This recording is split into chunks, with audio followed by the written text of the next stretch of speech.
Okay fine. हाँ, multiplier हो गया के, ठीक है, मल्टीप्लायर को हम के से शो करते हैं, और के हो गया, के का फॉर्मूला बताओ, बताओ के का फॉर्मूला जल्दी से रिपीट करो। Delta Y upon delta I, मतलब change in income upon change in investment is equal to multiplier. और अगर हमारा ये 200 से, अगर हमारा ये 200 है, डेल्टा वाई सपोज करो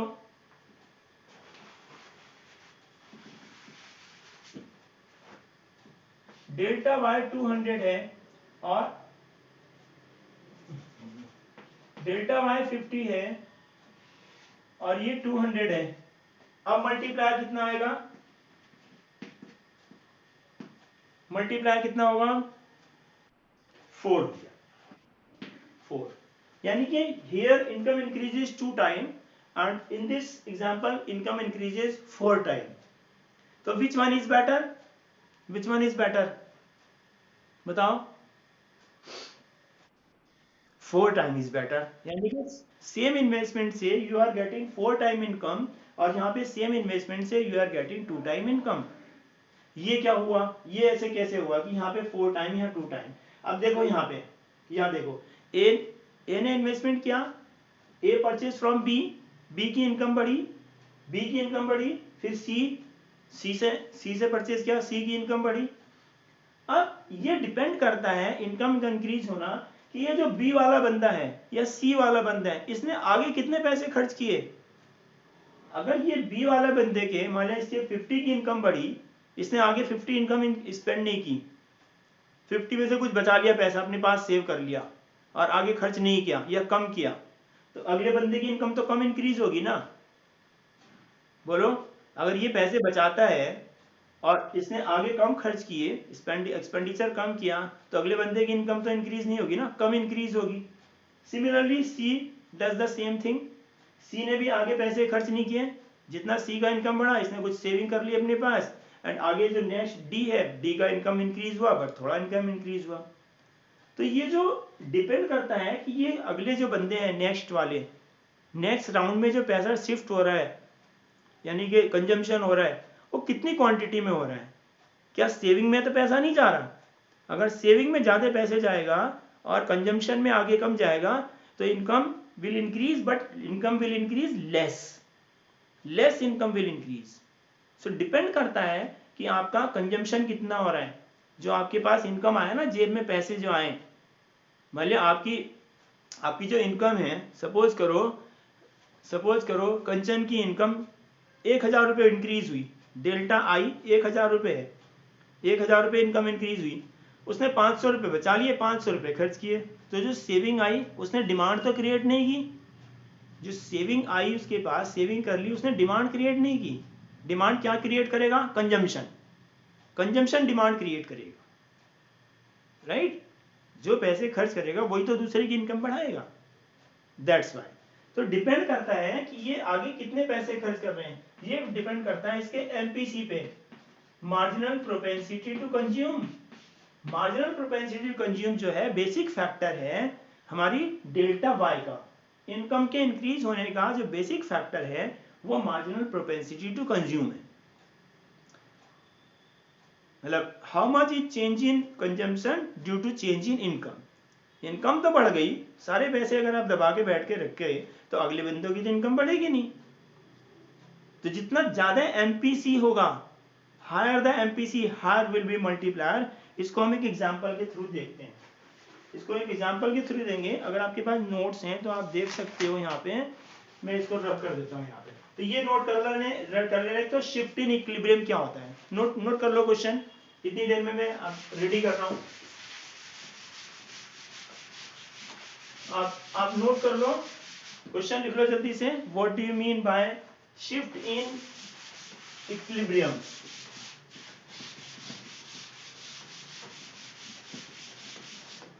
ये हमारा होता है, इसको भी मैं रब कर देता हूँ, अभी 10 मिनट हैं। मल्टीप्लायर प्रोसेस, मल्टीप्लायर का प्रोसेस क्या है। तो मल्टीप्लायर के प्रोसेस में क्या करते हैं हम, सबसे पहले हमने यहाँ पे राउंड्स लिख लिए, उसके बाद हमने इन्वेस्टमेंट लिख दिया, कितना इन्वेस्टमेंट किया, कितना हमने इन्वेस्टमेंट किया, उसके बाद हमने कर दिया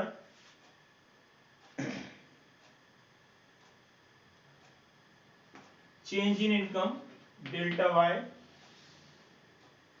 डेल्टा वाई, उसके बाद आ गया हमारा delta C, delta C depend करता है एमपीसी, और इसके बाद हो गया डेल्टा एस, यानी कि मार्जिनल प्रोपेंसिटी टू सेव, इसके ऊपर डिपेंड करता है। आपने 100 रुपए का इन्वेस्टमेंट किया फॉर एग्जांपल, ध्यान से देखना, 100 का इन्वेस्टमेंट किया, तो 100 का इन्वेस्टमेंट का मतलब है आप you are demanding, you are creating new goods, you are creating new demand economy में, आप इकोनॉमी में नई नई चीजों की डिमांड कर रहे हो, नई चीजों के ऊपर एक्सपेंडिचर कर रहे हो, new purchase goods, new produce goods के ऊपर एक्सपेंडिचर कर रहे हो, तो आगे एकदम 100 की, ये डेल्टा वाई है, 100 की इनकम इंक्रीज हो जाएगी, 100 की इनकम इंक्रीज हुई, ए ने, ये अतुल है सपोज करो, ये ए है और ये है बी, तो ए के इन्वेस्टमेंट से बी की इनकम इंक्रीज हुई, अब बी ने पैसे खर्च किए, बी का एमपीसी सपोज करो 0.5 है, एमपीसी इज 0.5, तो 50 चला गया 50 चला गया कंजम्पशन में और 50 चला गया सेविंग में, बोलो यस और नो। अगर अगर एमपीसी 0.5 है तो 100 इनकम इंक्रीज हुई, आपकी जेब में 100 रुपए आए, नई इनकम 100 रुपए आई, न्यू इनकम, तो 50 आपने कंज्यूम के लिए, 50 आपने सेव कर लिए, तो जो नेक्स्ट आपने सी से परचेज किया 50 का, तो 50 की तो इनकम बढ़ेगी, सेविंग तो आपने कर लिया अपने पास, वो पैसे आप खर्च ही नहीं कर रहे, तो वो इनकम कहां से बढ़ाएंगे, इनकम बढ़ाएगा 50। तो जो ये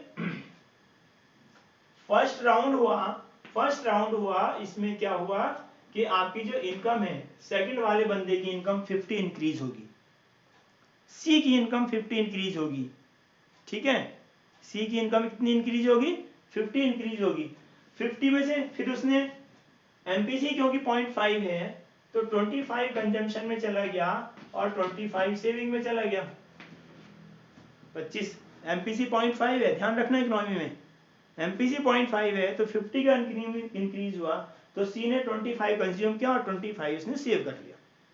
अब थर्ड राउंड आता है, इन्वेस्टमेंट तो एक बार हो गया 100 का, थर्ड राउंड आता है तो 25 इनकम इंक्रीज हुई, ये ऐसे इधर चलता है, यहां से ये इधर आया, यहां से फिर इधर गया, यहां से फिर इधर आया, 25 में से 12.5 और ये हो गया 12.5, बोलो यस और नो, 12.5 इनकम इंक्रीज, कंजम्पशन किया, 12.5 सेविंग में चला गया, तो थर्ड राउंड में फिर से दोबारा फोर्थ राउंड में यहाँ 12.5 इनकम इंक्रीज होगी, तो 6.25 और 6.25 सेविंग में चला गया, 6.25 इधर चला गया। इस तरह से जो हमारा जो राउंड्स हैं ये चलते रहेंगे और आगे जाके फिफ्थ, 6, 7, 10 राउंड तक पहुंचते पहुंचते 10 राउंड तक पहुंचते पहुंचते हमारी जो इनकम है, ये इनको सबको जब हम ऐड करेंगे तो this will come 200, delta Y will come 200, delta c will come 100 and delta s will also be 100। 10 round तक आते आते, क्योंकि इसका हाफ होता जा रहा है, 10 राउंड के बाद बहुत नेग्लिजिबल हो जाएगा, वो मैं यहाँ पे नहीं लिख रहा हूँ, आई कैन राइट हियर 6.25, इसका आधा इधर चला गया, 3.12 एंड 3.12 एक्सेट्रा एक्सेट्रा, फिर यहाँ पे 3.12 आ गया एंड इसका हाफ हाफ इधर हो गया, तो हम 10 राउंड्स तक ले रहे हैं, 10 राउंड्स तक आते आते हमें जब सबका टोटल किया तो ये आया 200, ये आया 100 और ये आया हमारा ये भी 100। अब मैंने के का फॉर्मूला क्या बताया था आपको, K is equal to delta Y upon delta I, ये फॉर्मूला बताया था, बोलो यस और नो, यस। तो डेल्टा वाई हमारा 200 हो गया, 200 upon 100 is equal to 2, multiplier आ गया 2, K is equal to 2 time, K is equal to 2 time, if your MPC is 0.5, अब सपोज करो कि मैं एमपीसी 0.5 की जगह ले रहा हूं एमपीसी, मैंने यहां पे एमपीसी ले लिया 0.8,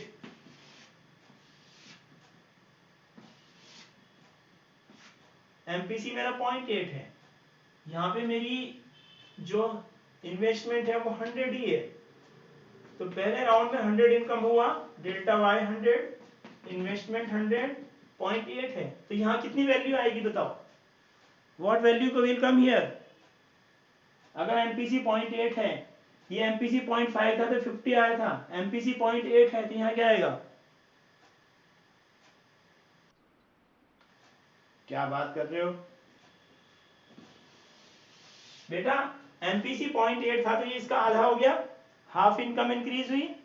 लेकिन अगर हमारा MPC marginal propensity to consume बढ़ गया तो हम ज्यादा कंजम्पशन करेंगे या कम कंजम्पशन करेंगे, ज्यादा करेंगे, तो ज्यादा करेंगे तो हमारा यहाँ पे 80 का कंजम्पशन हो गया, 100 में से 100 आपकी इनकम आई इंक्रीज हुई तो 80 रुपीज कंज्यूम करोगे आप।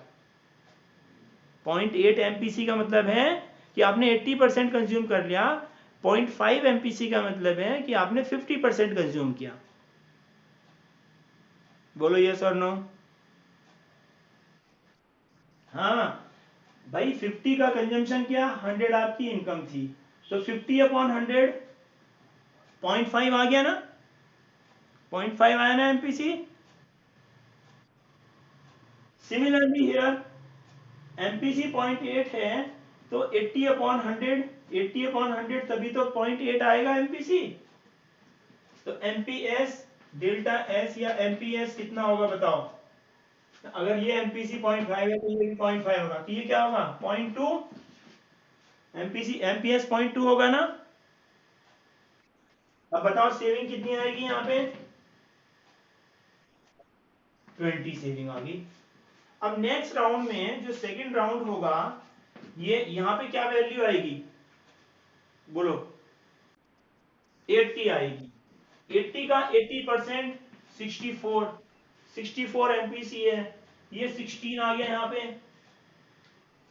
64 आया ना, 80 का 80% 0.8 है ना एमपीसी, तो 64 यहाँ पे आ गया, यस और नो, यस। अब नेक्स्ट राउंड आया थर्ड राउंड, थर्ड राउंड में यहाँ पे क्या आएगा, डेल्टा 64, इस तरह से हमारी जो वैल्यू है यहाँ पे चलती रहेगी, ये वैल्यू इधर आ जाएगी। नाउ यू आर ऑब्जर्विंग कि यहाँ पे वैल्यू इंक्रीज हो रही है, 100 80 64, यहाँ पे था 100 50 25, यहाँ पे था 100 50 25, यहाँ पे है 100 80 64, तो ये इंक्रीज हो रहा है ना या नहीं।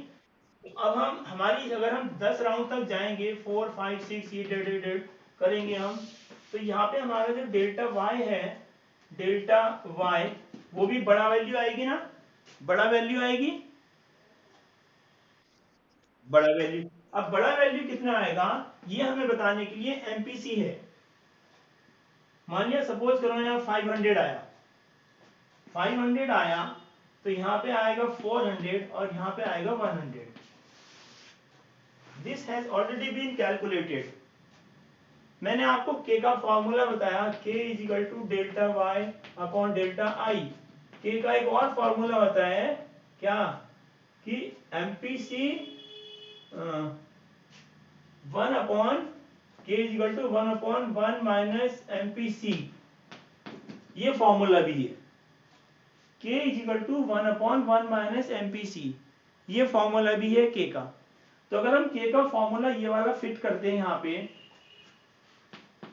तो 1 अपॉन 1 माइनस एमपीसी कितना था 0.5, बोलो k is equal to 1 upon 1 minus 0.5, क्या आएगा 1 अपॉन 0.5 और 1 अपॉन 5 इज इक्वल टू, बताओ 1 को 0.5 से डिवाइड करोगे क्या आएगा, 1 को 0.5 से डिवाइड करो 2, वेरी गुड 2, यहां भी k इज इक्वल टू 2 आया और यहां भी k इज इक्वल टू 2 आया, इस फॉर्मूले से भी 1/2 k इज इक्वल टू 2 आया, और 1/1 माइनस एमपीसी क्या, तो 0.2 आया. So either you use this formula or you use this formula, your answer will be same. Either you use this formula or you use this formula, your answer will be same. Yes or no? Okay, fine. तो same formula आप यहाँ पे use कर लो. अगर हमारा MPC, if MPC is equal to 0.8, MPC is equal to 0.8, तो K क्या आएगा, 1/1 minus 0.8 is equal to 1/0.2, और K is equal to 1 को 0.2 से डिवाइड करो, 1 को 0.2 से डिवाइड, क्या आएगा 5, 1/0.2 is equal to 5. Very good. तो 1/0.2 is equal to 5, यानी कि K इंक्रीज हो गया, K इज इंक्रीजिंग. अगर आपका MPC इंक्रीज हो रहा है तो K भी इंक्रीज हो गया. 0.5 MPC था तो K आया 2, MPC एंड K. आपका MPC 0.5 था तो K आया 2, और MPC 0.8 है तो K आया 5. क्या रिलेशन हुआ बताओ. MPC 0.5 है, K is equal to 2, MPC rise हो रहा है तो K इज इक्वल टू 5. दोनों में कैसा रिलेशनशिप हुआ, positive relationship. So MPC and K has positive relationship. Higher the MPC, higher the K, higher the multiplier. जितना ज्यादा कंजम्पशन होगा इकोनॉमी में, लोग ज्यादा पैसे कंज्यूम करेंगे, उतना क्या होगा, मल्टीप्लायर इफेक्ट बढ़ता जाएगा.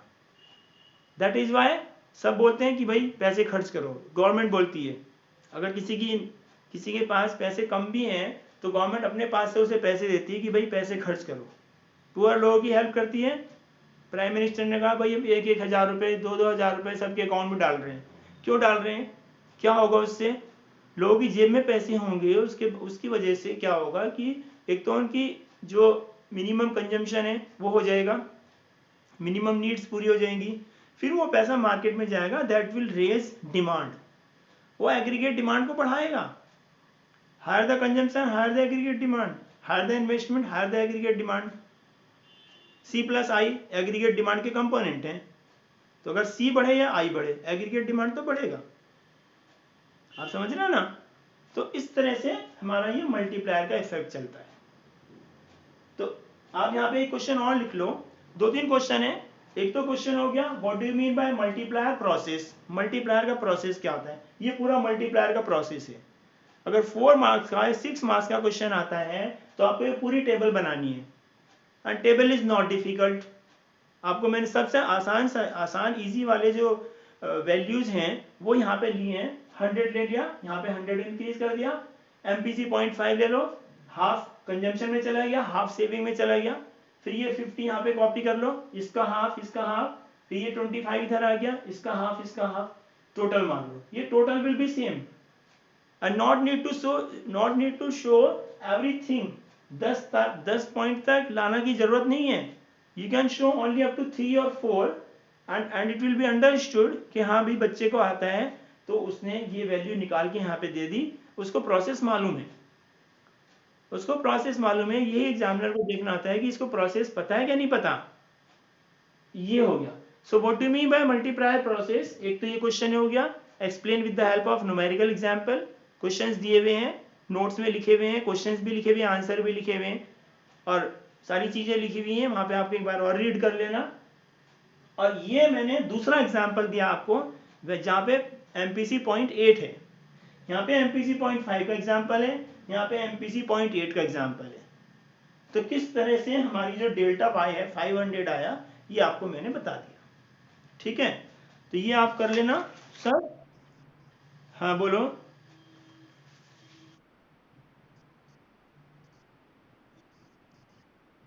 हाँ, ऐसा हो सकता है, ऐसा हो भी सकता है, नहीं भी हो सकता है. ऐसा हो भी सकता है, नहीं भी हो सकता है, but you should be ready to face every question. अगर उसने लिख ही दिया 0.5 है MPC, तो भी आपको वो देखना है, नहीं लिखा है तो आप अपनी मर्जी से ले लो, तब भी आपको यही सूट करता है। उसने 0.8 लिया तब भी आप ये वाला एग्जाम्पल दे सकते हो, नीचे वाला। बहुत दूर तक नहीं जाना है, 3 या 4 वैल्यू तक आपको आगे जाना है, थर्ड या फोर्थ राउंड तक जाना है, उसके बाद आप डैश डैश डैश लगा के टोटल कर दो। बात समझ में आ रही है? तो ये आपका हो गया। हाँ, इसमें एक क्वेश्चन और लिख लेना, आगे नोट्स में भी लिखा हुआ है कि what is the relationship between MPC and के। एमपीसी और के में क्या रिलेशनशिप है, और अगर एमपीसी और के में रिलेशनशिप है तो एमपीएस और के में भी तो रिलेशनशिप होगा। जितना है हमारे लिए 0.5 एमपीसी है, तो एमपीएस कितना होगा बताओ, बोलो एमपीएस कितना होगा? 0.5, क्योंकि MPC plus MPS is equal to 1 होता है, और एमपीसी 0.8 है तो एमपीएस कितना होगा? 0.2। बिल्कुल ठीक है। तो एमपीसी और मल्टीप्लायर में पॉजिटिव रिलेशनशिप है, लेकिन यहां पे देखो एमपीएस और मल्टीप्लायर में कैसा रिलेशनशिप हुआ, एमपीएस डिक्रीज हो रहा है, नेगेटिव रिलेशनशिप। बस ये दो ही पॉइंट है, इसको एकदम समझ लोगे तो बहुत आसान हो जाएंगी चीजें। Relationship between MPC and multiplier is positive and relationship between MPS and multiplier is negative. Explain with the help of a numerical example. तो आप एक न्यूमेरिकल एग्जाम्पल ले लो यहाँ पे, ये कि MPC 0.5 है तो भाई मल्टीप्लायर 2 होगा, और MPC 0.8 है तो भाई मल्टीप्लायर 5 होगा। ये न्यूमेरिकल एग्जाम्पल हो गया। न्यूमेरिकल एग्जाम्पल ये बहुत बहुत बड़ी चीज नहीं है कि भाई कहाँ से न्यूमेरिकल एग्जाम्पल बनाए, कहाँ से वैल्यू लेके आए, बस डायरेक्ट MPC ले लो 0.5, 0.2 या 0.8, हो गया आपका न्यूमेरिकल एग्जाम्पल, राइट। तो इसको आप यहाँ पे कर लेना, इस टेबल को और आगे बढ़ा सकते हो, इसको 1 भी लिख सकते हो। अगर मैंने यहाँ पे 1 लिखा, बताओ यहाँ क्या आएगा? अगर मैंने MPC 1 लिखा तो बताओ मल्टीप्लायर क्या होगा? बहुत इंपॉर्टेंट क्वेश्चन है ये, 2 नंबर का। देखते हैं कितने बच्चे आंसर देंगे। अगर MPC 1 है तो मल्टीप्लायर क्या आएगा? क्या आएगा?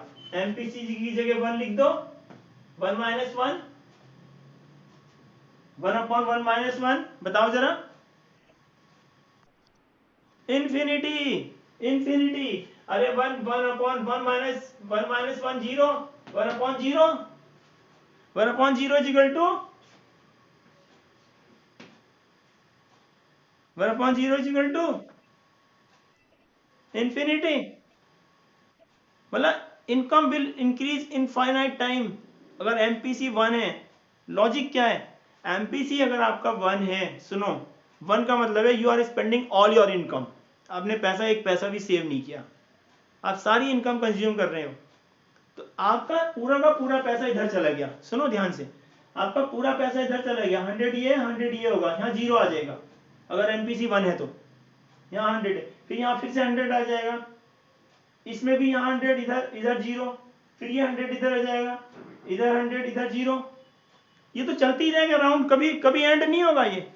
अगर एमपीसी 1 है तो कभी ये राउंड एंड ही नहीं होंगे, इसलिए ये इनफाइनाइट आ रहा है, इसलिए इनफाइनाइट आ रहा है। लेकिन अगर यहाँ पे एमपीसी 1 से कम है, 0.9 है, 0.8 है, 0.5 है, तो ये कभी ना कभी तो कम होगा, कभी ना कभी तो 0 पे पहुंचेगा। बोलो, वहां तो ये राउंड एंड हो जाएंगे ना। यस, तो एमपीसी अगर 1 है तो कभी राउंड्स एंड ही नहीं होंगे, इसलिए इनफाइनाइट टाइम इनकम इंक्रीज हो रही है, इनकम इंक्रीज हो रही है इनफाइनाइट टाइम, क्योंकि एमपीसी 1 लेके बैठे हो आप, राइट। तो न्यूमेरिकल एग्जांपल है ये इस चीज का। हाँ ठीक है, बोलो बेटा। हाँ ठीक है, आप जा सकते हो, अकाउंट्स वाले बच्चे जा सकते हो, बस मेरा 2 मिनट का रह गया, मैं इसे पूरा करके फिर क्लास एंड कर रहा हूँ। अकाउंट्स वाले बच्चे आप जा सकते हो, इसको बाद में कुछ चीज़ें रह जाएंगी तो आप बाद में देख लेना, वो मैं वो वीडियो भेज दूंगा, आप उसमें देख लेना, कुछ चीज़ें रह जाएंगी तो वहाँ से आपको रिकॉल कर लेना, वहाँ से आप उसको रिवाइज कर लेना। आपको समझ में आ गया? अगर MPC 1 है तो मल्टीप्लायर के होगा इनफाइनाइट टाइम। तो आपके ये क्वेश्चन हो सकता है, if MPC is 1 what will be multiplier, if MPC is 0.5 what will be multiplier, if MPC is 0.8 what will be multiplier। अच्छा एक बात बताओ, एमपीसी जीरो भी तो हो सकता है।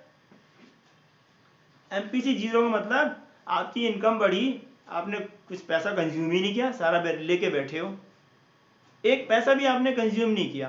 तो अब बताओ जरा, अब बताओ मुझे, अगर एमपीसी जीरो है तो यहाँ पे क्या आएगा?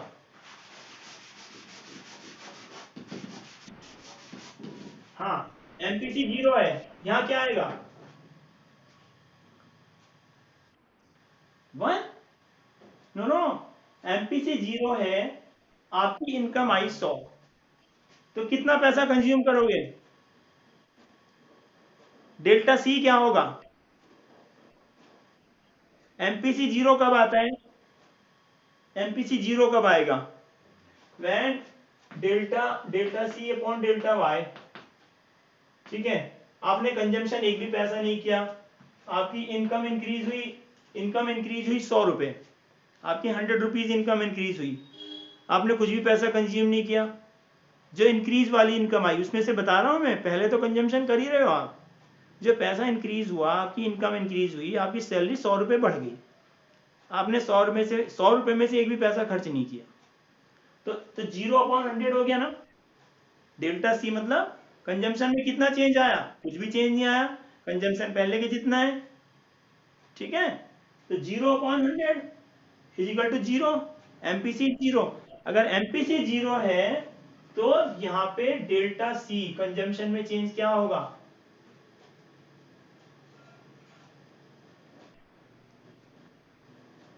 अगर एमपीसी जीरो है तो चेंज इन कंजम्पशन क्या होगा? Change in consumption will also be zero.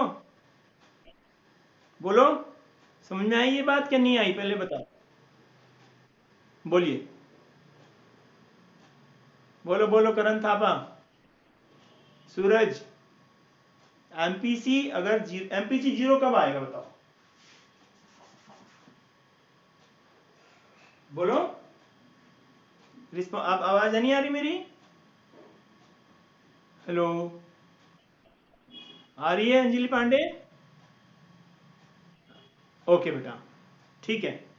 तो एमपीसी जीरो का मतलब है कि आपका चेंज इन कंजम्पशन जीरो होगा। जब जीरो है तो यहाँ पे कितना आएगा? सेविंग हो गई 100, सेविंग हो गई 100, तो यहाँ पे नेक्स्ट राउंड में जीरो आएगा। जीरो है तो ये तो जीरो जीरो चलता जाएगा, फिर आगे बढ़ेंगे ही नहीं, हम आगे नहीं बढ़ेंगे। तो एमपीसी अगर जीरो है तो मल्टीप्लायर क्या होगा? चेंज इन इनकम 100 आ गई, तो 100/100, सॉरी, हाँ, 100/100 is equal to 1। Change in income 100 आएगी, यहाँ पे 100 ही आ जाएगा सारे राउंड्स में, 100/100 इज इक्वल टू 1। तो अगर एमपीसी जीरो है तो मल्टीप्लायर 1 होगा। तो ये क्योंकि एमपीएस एमपीएस आपका क्या है? 1 है। एमपीसी अगर जीरो है तो मल्टीप्लायर 1 होगा, तो एमपीसी जीरो से कम नहीं होता और 1 से ज्यादा नहीं होता। तो अगर एमपीसी जीरो है तो मल्टीप्लायर 1 होगा, एमपीसी 1 है तो मल्टीप्लायर इनफाइनाइट होगा। मतलब मल्टीप्लायर जो है वो 1 और इनफाइनाइट के बीच में होगा कहीं। मल्टीप्लायर की value, minimum value of multiplier will be 1 and maximum value of multiplier will be infinite. These are two extreme value of multiplier. Minimum multiplier 1 होगा और maximum multiplier infinite होगा. So this can also be a question for you कि भाई बताओ multiplier की minimum value क्या होती है और मैक्सिमम वैल्यू क्या होती है। तो आपका ये आंसर हो गया। ये भी क्वेश्चन कहीं ना कहीं नोट्स में आपको मिल जाएगा, या फिर जो क्वेश्चन आंसर लिखे हुए हैं कॉपी में उसमें आपको कहीं ना कहीं मिल जाएगा। ठीक है, तो ये मल्टीप्लायर का हो गया।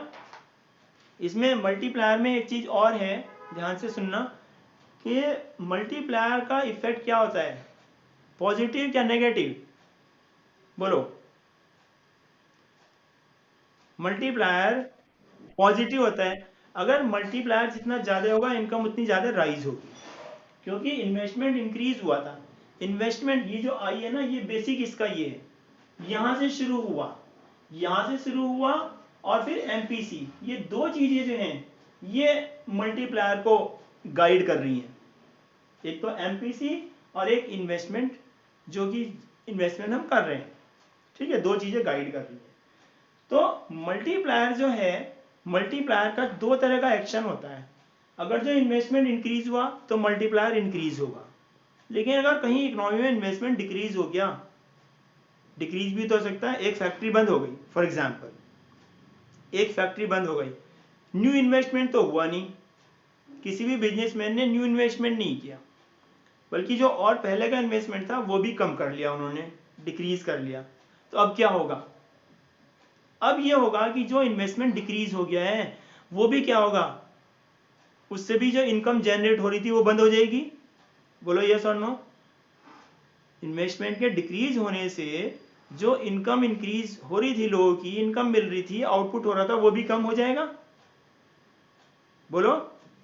तो अगर इन्वेस्टमेंट डिक्रीज होता है तो इकोनॉमी की इनकम भी डिक्रीज हो जाएगी, आउटपुट भी डिक्रीज हो जाएगा, एंड जितने टाइम इनकम इंक्रीज हो रही थी उतने टाइम इनकम अब डिक्रीज हो जाएगी, उतने टाइम इनकम क्या होगी, डिक्रीज हो जाएगी।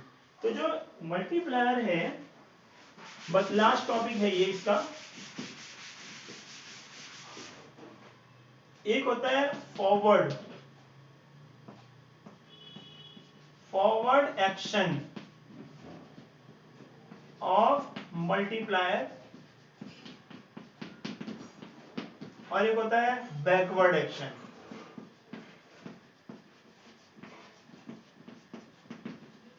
एक्शन ऑफ के।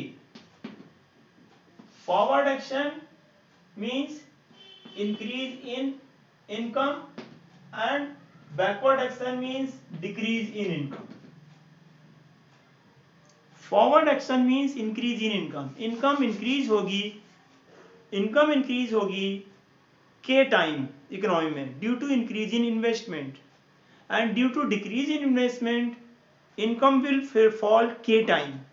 के time means how many time income increases, multiplier की जो वैल्यू आएगी 1 2 4 5 6, जितनी भी मल्टीप्लायर की वैल्यू होगी उतने टाइम इनकम फॉल हो जाएगी due to decrease in investment, due to increase in investment income will increase K time.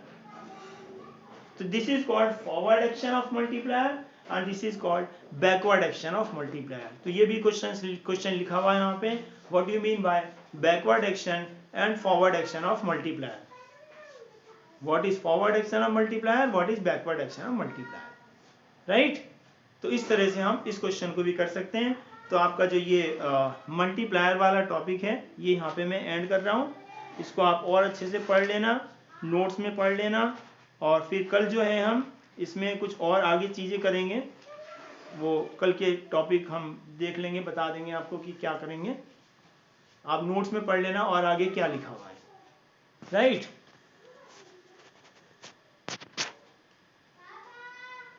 Okay fine, ठीक है बेटा, राइट?